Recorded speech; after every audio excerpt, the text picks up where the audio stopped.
Hey everybody, Gears here, and today's task is replacing the seats. I've already pulled out the passenger seat, and that is a little more difficult than is suggested on a lot of the videos that I watched. What's going on is that the cable from the floor is attached to one of these guys here, and getting these little clips free, let's get some focus there.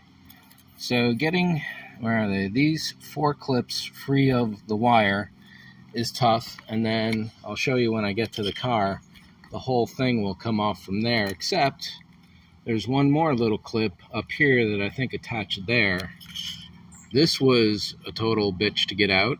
You gotta essentially slide a little mini screwdriver on the left side here, and that will get rid of it. That was an easy one to unplug, and then this one was relatively easy to unplug, but the pressure switch is on top, so it was a little difficult to get to. There's the new seat, and then over here, what a mess. So here's the yellow clip I was talking about. I could have simply cut the zip tie there, however I wouldn't have been able to attach it the same way, and I at least wanted to keep this as original as possible. And this guy, oh, what a pain that one was. So the 4 bolts are easy enough. People will say disconnect the battery. If you disconnect the battery and you have power seats, you cannot move the seats. So you do need the battery in place, at least while you're sliding the seats back and forward, to get these out. To get the back, you need the seat all the way forward. To get the front, you need the seat all the way back. Now, let's crawl in here. I'm going to pull out the DVD map thing. That's not a DVD player. All it does is play a navigation disc for the navigation map here. And of course, 20 years later, things have changed a little on GPS navigation. Let me circle around over to this side here.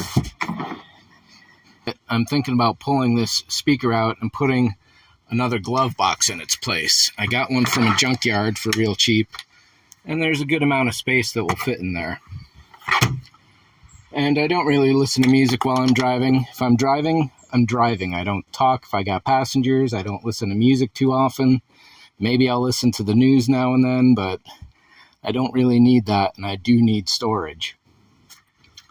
I was thinking about pulling off this fascia here, but I think I will wind up keeping it, and then behind it, I want to install my hyperdrive motivator, which I'll show you in another video.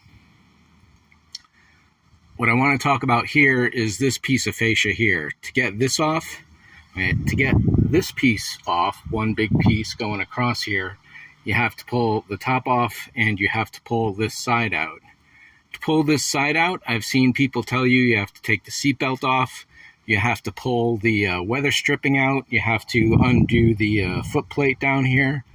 But no, in my case, since I was taking out the back anyway, that loosened up the back there, and then from there, you can just pull this entire piece free. And you can see how that lip there is held in place by this guy here, and why you have to take it all apart. So with that piece free, I've got to do the other side, which again, I'll peel from the back, work my way forward, and then down around to the bottom here.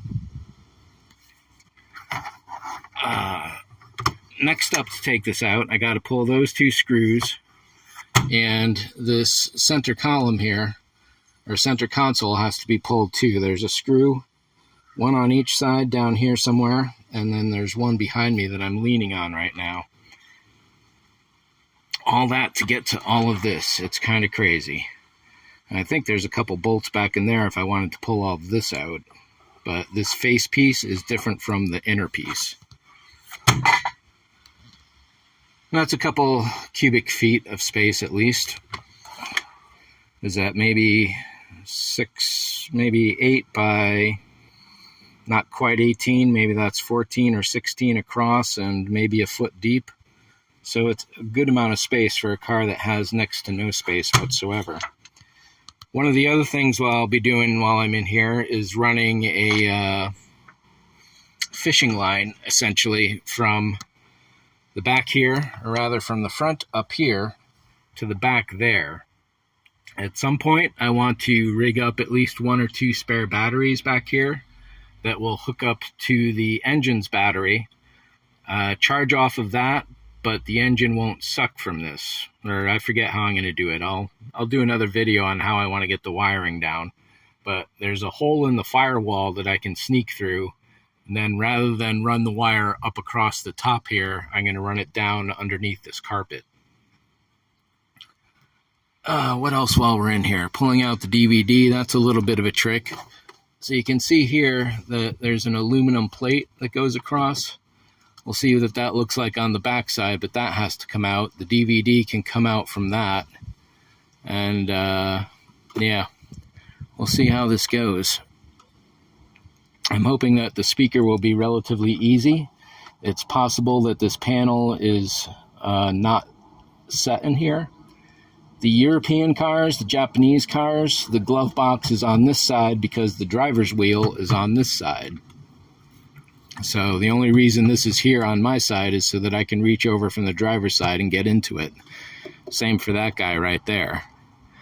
Cars without the DVD player had 2 boxes in here, and those again hold a good amount of space. It's only maybe 2.5 inches by not quite a foot by maybe 6 deep.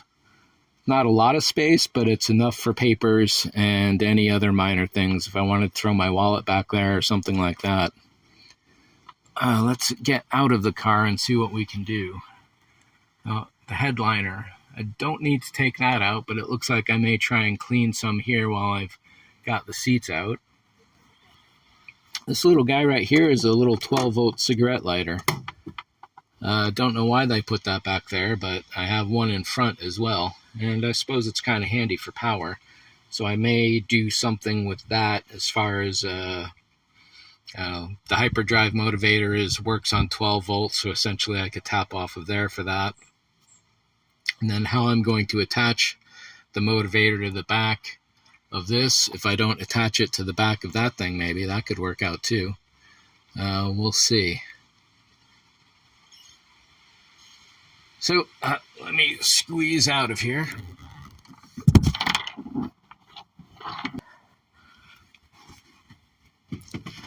Ah, hooey. Yeah, now that I'm looking at this,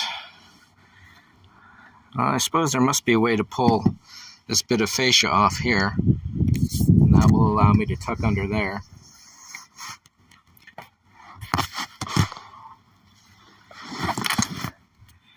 And the hole in the firewall, I think, is somewhere over there. I'm forgetting. I'll have to look at it from the engine bay and review the videos that show where they are.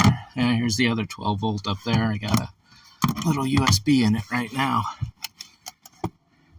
So yeah, this is so crowded behind here that there is no room for a glove box. It's kind of crazy. I do like all the extra storage that only having 1 seat allows, that's for sure. I don't think my wife would be too psyched if I was going around with a single seat going on. And a little vacuuming while I'm at it. So let me get a few things out here and we'll see where things are at. Well, that's a bit of luck. I happen to have a single bolt back in here again. I happen to have a single bolt on the back of the motivator there, and yeah, maybe I'll set that back there like that, but raise it up a little. That could be cool. Yeah, nice and easy. It'll be easier to decorate from there, and I won't have to worry about attaching it to the back of this piece here. So I had been thinking I would attach it to the back of this somehow. Whether it was freestanding and I needed to put a little extra underneath to get it to sit there. But there are pre-existing holes in this brace already. And if I can just add a couple more bolts at the appropriate place and stick them in there, all the better. That will make things very easy. And here from the back, how far that cubby sticks out of here, probably not too far, but all of that is definitely coming out, and maybe I'll be able to use the power for something else.